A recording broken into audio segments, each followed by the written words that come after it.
વલસાડ જિલ્લામાં આજે પણ વરસાદી માહોલ જોવા મળી રહ્યો છે। વાપી તાલુકામાં વરસાદી માહોલ છવાયો છે।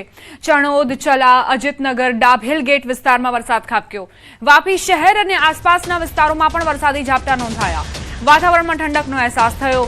ખેડૂતોની ખુશી પણ જોવા મળી રહી છે। ખેડૂતોમાં ખુશી પ્રસરી છે। હજુ પણ ધોધમાર વરસાદની આશા ખેડૂતો રાખીને બેઠા છે અને તેમને આશા છે કે ચોમાસું જલ્દી સુસ્તી છોડશે અને પોતાની તીવ્રતા વધારશે।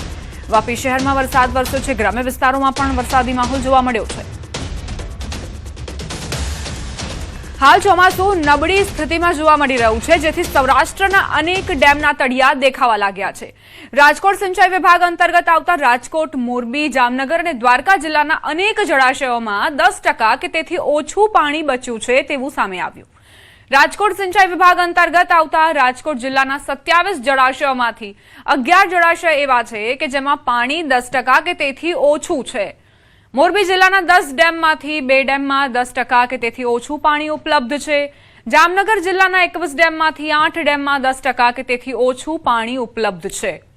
રાજકોટ સિંચાઈ વિભાગ અંતર્ગત આવતા દેવભૂમિ, દ્વારકા જિલ્લાના 11 ડેમમાંથી 8 ડેમમાં 10% કે તેથી ઓછું પાણી ઉપલબ્ધ છે, જે ચિંતાજનક સ્થિતિ કહી શકાય। ડેમ જોઈએ તો રાજકોટ જિલ્લાના ડેમોમાં સરેરાશ 24% જેટલું પાણી ભરેલું છે। સુરેન્દ્રનગર જિલ્લાના ડેમોમાં સરેરાશ 23% જેટલું પાણી ભરેલું છે। દેવભૂમિ, દ્વારકામાં સૌથી ઓછું પાણી 2.85% જેટલા જળાશયની ટકાવારી છે। જામનગરમાં 12% જેટલું પાણી ભરેલું છે અને સુરેન્દ્રનગરમાં 27% જેટલું પાણી ભરેલું છે। આપણે અહીંયાથી 5 જિલ્લાઓના બધા 83 ડેમોનો ફ્લડ કંટ્રોલ રૂમ ચલાવતા હોઈએ છીએ। 83 ડેમોમાં જો કોઈ પણ ડેમ ઓવરફ્લો થવાનો હોય 70% 80% ભરાવાનો તો વોર્નિંગ મેસેજ અહીંયાથી કાઢતા હોઈએ છીએ। અહીંયાથી ગાંધીનગર દર 2 કલાકે આપણે ડેટા મોકલતા હોઈએ છીએ। એક તરફ ચોમાસું મોડું આવ્યું અને બીજી તરફ જળ સંકટના ચિંતાજનક આંકડાઓ પણ સામે આવ્યા, જ્યાં રાજ્યના 206 જળાશયોમાં હવે માત્ર 36.51% જેટલો જ પાણીનો જથ્થો બચ્યો છે, જે જુલાઈ માસના અંત સુધી માંડ ચાલે તેમ છે। ગત વર્ષે આ જ સમયે પાણીનું પ્રમાણ 41.22% હતું, જે દર્શાવે છે કે આ વર્ષે સ્થિતિ વધુ વિકટ છે। જો કે રાહતની વાત એ છે કે રાજ્યની જીવાદોરી સમાન નર્મદા યોજનાના સરદાર સરોવર ડેમમાં હાલ 65.37% પાણી ઉપલબ્ધ છે, જેના લીધે સરદાર સરોવર સહિત રાજ્યના તમામ 207 ડેમનો કુલ સરેરાશ જથ્થો 47.32% પર પહોંચ્યો છે। છતાં આગામી દિવસોમાં જો વરસાદ ખેંચાશે તો પાણીની કટોકટી વધુ ઘેરી બની શકે છે। ગત વર્ષે જે પાણીનું પ્રમાણ 41.22% હતું, તેમાં નોંધપાત્ર ઘટાડો આ વખતે નોંધાયો છે। જો કે સરદાર સરોવર સહિત 207 ડેમમાં 47.32% પાણી ઉપલબ્ધ હોવાની વાત સામે આવી છે। જુલાઈ માસના અંત સુધી ચાલે એટલું પાણી ઉપલબ્ધ છે। સમાચારોમાં હવે આગળ વધીએ। જામનગરના બેડી વિસ્તારમાં તાજિયા દરમિયાન 2 જૂથ વચ્ચે અથડામણ દરમિયાન બંને પક્ષ તરફથી પથ્થરમારો થયો। ઘટનાને પગલે તણાવ અને સ્થાનિકોમાં ભયનો માહોલ જોવા મળ્યો છે। ઘટનાનો વિડીયો સોશિયલ મીડિયામાં વાયરલ થયો છે। જામનગરથી આ સમાચાર, જેના વિડીયો પણ સામે આવ્યા છે। બંને પક્ષ તરફ પથ્થરમારો થયો હોવાની વિગતો સામે આવી છે। અથડામણ સર્જાઈ। બેડી વિસ્તારની આ ઘટના છે। તાજિયા દરમિયાન 2 જૂથ સામસામે આવ્યા। કયા કારણોસર બંને વચ્ચે અથડામણ થઈ તે હજુ સ્પષ્ટ નથી। બંને પક્ષ તરફથી પથ્થરમારો થયો છે। ઘટનાને પગલે અત્યારે તણાવની સ્થિતિ છે। સ્થાનિકોમાં પણ ડર વ્યાપ્યો છે। ઘટનાનો વિડીયો અત્યારે સોશિયલ મીડિયામાં વાયરલ થઈ રહ્યો છે। બંને જૂથ સામસામે આવ્યા અને એકબીજા પર પથ્થરમારો કરતા નજરે પડ્યા। હવે તપાસ એ કરવામાં આવશે કે શું આ પૂર્વ આયોજિત હતું? આ પથ્થરો આટલા ક્યાંથી આવ્યા? પંચેશ્વર ટાવર નજીક તાજિયામાં રિક્ષા અથડાતા રકઝક થઈ। તાજિયામાં રિક્ષા ઘુસાડનાર ડ્રાઈવરને લોકોએ ટલ્લે ચડાવ્યો। ગોવાડની મસ્જિદ પાસે આવેલા તાજિયામાં મોડી રાત્રે ઘટના બની। પોલીસની હાજરીમાં તાજિયામાં રિક્ષા ઘૂસતા ભારે હોબાળો સર્જાયો। અમદાવાદના નિકોલમાં અસામાજિક તત્વોનો આતંક જોવા મળી રહ્યો છે। જાહેરમાં કેટલાક તોફાની યુવકોએ હથિયારથી હુમલો કર્યો। એક યુવક પર હુમલો કરતા ઘટના સીસીટીવીમાં કેદ થઈ। ઘટનામાં દેખાતા યુવકો એમ્બ્રોઇડરીના કારીગર હોય તેવી પ્રાથમિક માહિતી સામે આવી છે। નિકોલ પોલીસે ફરિયાદ લઈને આગળની કાર્યવાહી શરૂ કરી। નિકોલમાં અસામાજિક તત્વો કેટલા બેફામ બન્યા છે, આ સીસીટીવી ફૂટેજ તેનો પુરાવો આપી રહ્યા છે। અસામાજિક તત્વો જે યુવકો એમ્બ્રોઇડરીના કારીગર હોય તેવી પ્રાથમિક માહિતી સામે આવી છે। તેમણે એક યુવક પર હુમલો કરતા ઘટના સીસીટીવીમાં કેદ થઈ। તોફાની યુવકોએ હથિયારથી હુમલો કર્યો હોવાની જાણકારી પ્રાપ્ત થઈ છે। અસામાજિક તત્વોને પોલીસનો અને કાયદાનો કોઈ જ ડર નથી તેવા અનેક સવાલો ઉઠી રહ્યા છે। લુખ્ખા તત્વોના આતંકનો અંત ક્યારે આવશે?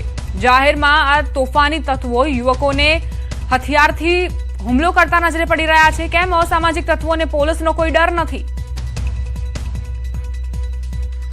લુખ્ખા તત્વો બેફામ બન્યા છે। પોલીસ અને કાયદો વ્યવસ્થાને લઈને પણ સવાલ ઉઠી રહ્યા છે, કારણ કે વારંવાર અમદાવાદમાં આ પ્રકારના જે કિસ્સા છે તે સતત વધતા જઈ રહ્યા છે। અમદાવાદ જિલ્લા અદાલતના ન્યાયાધીશ સામે વકીલોએ બાયો ચડાવી છે। 139થી વધુ વકીલોએ ડિસ્ટ્રિક્ટ એન્ડ સેશન્સ જજ વિરુદ્ધ પત્ર લખ્યો। મુખ્ય ડિસ્ટ્રિક્ટ જજ KM સોજિત્રાને પત્ર લખ્યો। જજના વર્તન દ્વારા કોર્ટની ગરિમા ન જળવાતી હોવાનો આરોપ મૂક્યો। જજ MK ઉપાધ્યાય વારંવાર વકીલો અને પક્ષકારો સાથે તોછડું વર્તન કરતા હોવાનો પત્રમાં આરોપ મુકાયો છે। ઉલટ તપાસ અને અન્ય પ્રક્રિયાઓ વચ્ચે વારંવાર હેરાનગતિ પણ કરતા હોવાના આરોપ। ખુલ્લી કોર્ટ હોવા છતાં સાક્ષી તપાસ દરમિયાન કોર્ટના દરવાજા લોક કરતા હોવાનો વકીલોનો આરોપ। જજ MK ઉપાધ્યાય શંકાશીલ સ્વભાવના હોવાની વાત વકીલોએ કરી। જો વર્તનમાં સુધારો નહીં આવે તો ગાંધી ચિંધ્યા માર્ગે વકીલો આંદોલન કરશે તેવી ચીમકી ઉચ્ચારી છે।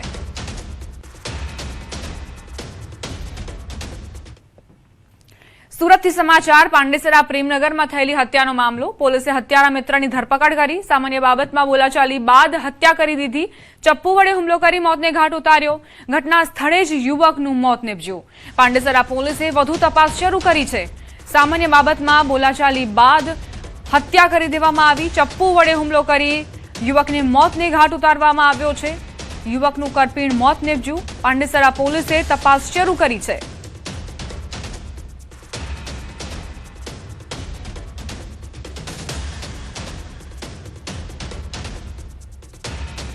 मेरे भाई को फ़ोन किया कि तू मेरे को लेने के लिए आ जाना ये टाइम पे। वो बोला ठीक है भाई। तो उधर उनकी कुछ भेदभाव हो गई, उधर तैयब गली में खाना खा रहे थे तो सनी यादव ने चाकू निकाला, उधर कुछ उनकी मगजमारी हो गई। तो मेरा भाई बोला तू हर समय ऐसा करता है, ये क्यों करता है? बोले मेरे को नहीं जानता है। तो वो वहाँ से निकल गया। तो गुस्से में वो प्रेमनगर, मेरा भाई प्रेमनगर में आया तो गुस्से में उसने प्रेमनगर में आके चाकू मार दिया उधर। મોહરમને લઈ સુરત શહેર પોલીસ એલર્ટ મોડમાં આવી ગઈ છે। પોલીસ કમિશનર અનુપમસિંહ ગેહલોતના નેતૃત્વમાં શહેરના વિવિધ વિસ્તારોમાં ફૂટ પેટ્રોલિંગ યોજાયું। આ પેટ્રોલિંગમાં અધિક પોલીસ કમિશનર સહિત ક્રાઇમ બ્રાન્ચ તથા સ્થાનિક પોલીસની ટીમો જોડાઈ હતી।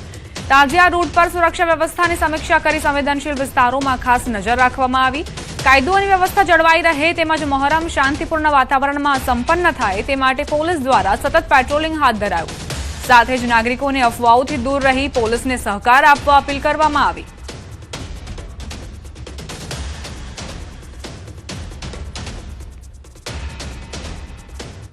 સુરતના ખરવરનગર ચોકડી પાસે BRTS કોરિડોરમાં દર્દીને સિવિલ હોસ્પિટલ લઈ જતી એમ્બ્યુલન્સે અકસ્માત સર્જ્યો। અકસ્માતમાં ગંભીર રીતે ઇજાગ્રસ્ત થયેલા દર્દીને તાત્કાલિક અન્ય એમ્બ્યુલન્સ મારફતે હોસ્પિટલ ખસેડવામાં આવ્યો। દર્દીના પરિવારજનોએ આરોપ મૂક્યો છે કે એમ્બ્યુલન્સનો ડ્રાઈવર નશાની હાલતમાં હતો।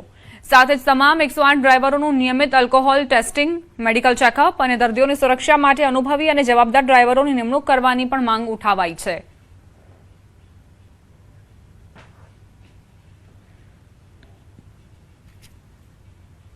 तो खगवानगर BRTS पे थामले में गाड़ी ठोक दिया है। आज 108 ने हमारे घर के हमारे बड़े भाई के सदस्य हैं, बड़े भाई उनका ऐसा कंडीशन कर दिया कि उनके परिवार एकदम तबाह हो